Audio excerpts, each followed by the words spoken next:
I'm gonna do this. 30. The charge attack. What the? The charge attack alone did 33k. And each subsequent ball did like 4k itself. 4,400 to be exact. All that has to happen is all the balls land and ShadowBeak uses Divine Disaster. We're doing that move right now. I'm supposed to Dark Wisp and then use Divine Disaster. I'm learning. This is pretty good though. We should all land. They all landed. W. Your turn. You next. And the charge lands. Now Dark Wisp in the freaking... That's pretty fast. Constant saving, lagging my game out. Dang, you're safe. This is your captain speaking. We're currently en route to a Frostallion, making a redo with the Loco Moco food buff. A 20% damage increase. Still not sure if berries are overriding the damage buff, and if they are, that is kind of Kringles. Not gonna keep up. We are now arriving at the Frostallion's forehead. Thank you for flying with Doe Airlines. Okie dokie. Plan. I think I Dark Wisp.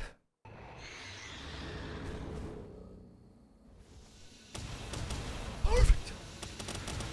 Pretty freaking good there. Hop off the whip. Avoid the damage.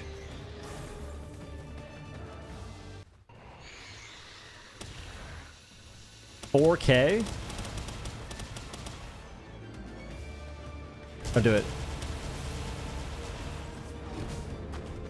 Don't move much. You moved a little bit. Blizzard Spike might just be a one shot. Like. Okay, that the charge alone is a one shot. Okay. Charge headshot. I think so many of those just went into the actual structure. It's so low.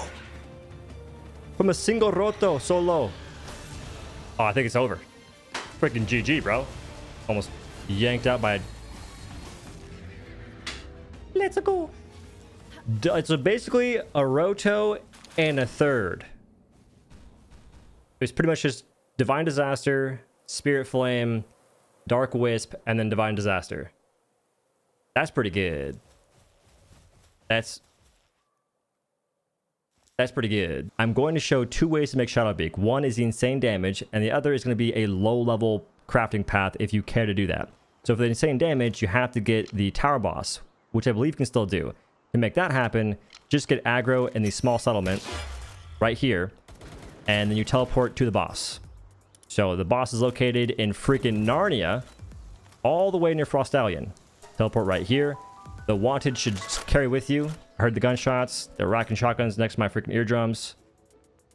That lag spike, by the way, it's not my PC. I promise. Although, you know, Starforge just saying, could use a sponsorship. Times are tough. Friends always do. Just saying. We're being chased by the guards. Love that. Changing armor. Although I don't think it matters inside the place itself, but I don't feel like dying. And this is going to be ShadowBeak and Victor, I believe, or Victor and ShadowBeak. You want the guards to shoot the boss. He's flying, so... Oh, nice. And they hit him one time.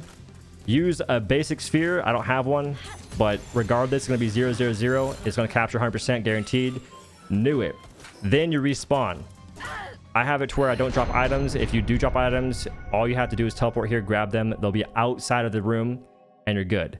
The boss does respawn for folks that always ask that, and the wanted level goes away whenever you die. So you just now have no problems. Go back to your base, and you should have ShadowBeak in your POW box. I gotta find it. I should have organized a little bit. That's my bad. Right here. I do not know if ShadowBeak can be female. Now, ShadowBeak should have Dark Wisp. Okay, it does. Lit. I do this, but I'm not sure if it matters. I make it so Dark Wisp is the only ability showing. I don't think it does anything, but, you know, I'm all about that placebo experiment. breed the Tower Beak with a ShadowBeak to make more ShadowBeaks, or the Tower Beak with any other POW that the genders match up with to get a Chickapee. The explanation for the overpowered ShadowBeak begins now. You have two combinations to make ShadowBeak: Double Beak or Kitsune and Astagon. For Kitsune, you have many choices. I chose Grizzbolt, Lamball. Grizzbolt's like a level 20 POW, not hard to get. And you can use a Lift Monk and a Chickapee to make a Lamball. And Chickapees, you can start off really early with the Dark Wisp active if you wanted to, with the Tower Boss breeding and any POW, like we mentioned earlier. Then we have Astagon, which I'm choosing to use a Necromus and a Ministing because you want Necromus if you're looking for big damage. You get Legend from that, and also Lord of the Underworld, which increases your dark damage. ShadowBeak is a dark POW, and all the insane abilities he has are dark damage as well. It just makes sense to me personally. And then for Ministing, if you don't want to go farm that, which respawns every 30 minutes, because the bosses that aren't in like a room itself, like a dungeon room, have a shorter respawn, you can go to an island and farm it, I believe, or make it using a Relaxosaurus or Beacon or other POWs, because Relaxosaurus always has a Glutton. You could also make this using other options listed here, like a Grizzbolt and a Quiver. The choice is yours. Now, for the low-level routes, it's not too far off either.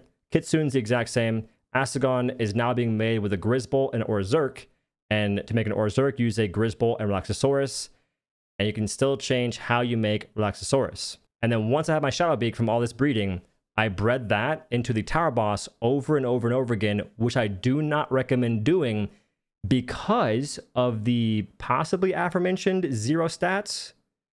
I'll explain that right now. The boss has no passives, no passive skills.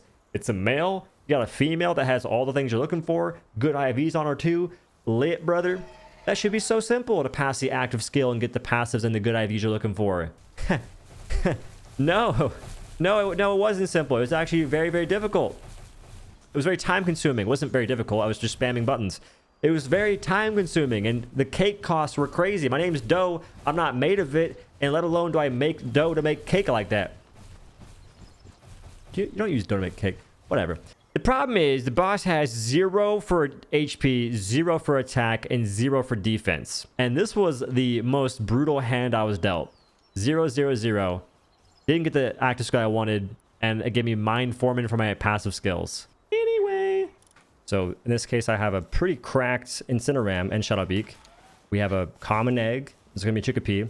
And the main hope here is I can transfer maybe some decent IVs, but most importantly, I get the Dark Wisp passive. I've done this, I think, 16, 17 times. And so far, I believe I've only gotten 1, which is right there. Dark Wisp is the main thing I'm gunning for. Just be aware, you can get 0 IVs across the board. I got 0 for HP, 0 for defense, but 100 for attack, given my Incineram had 100 for attack. I currently have a Placebo Theory. When you use 2 offspring that are low level, that have the same active skill you want to, it gives you a good chance of having the offspring also have the active skill. I had a level 50 here though, which made it kind of rough. So out of 16 hatches, only 1 got it. But I think it's because I was using a really high level POW that also had other skills learned, which made it difficult to get what I wanted. For instance, Blizzard Spike is here. ShadowBeak does not come stock with Blizzard Spike. I taught it to this dude, and it scuffed everything up. And when I tried breeding the boss, but I think like the same situation, a high level person, none got it. But breeding the boss with the Chickapee got it once. When only, or no, the boss with the Godfin rather, which gives you Chickapee. The one Chickapee had it. So I think if you can, when you have 2 offspring that have the active skill you're looking for, regardless of what it is, breed them together if you can. And it gives you a greater chance at having the offspring have that active skill.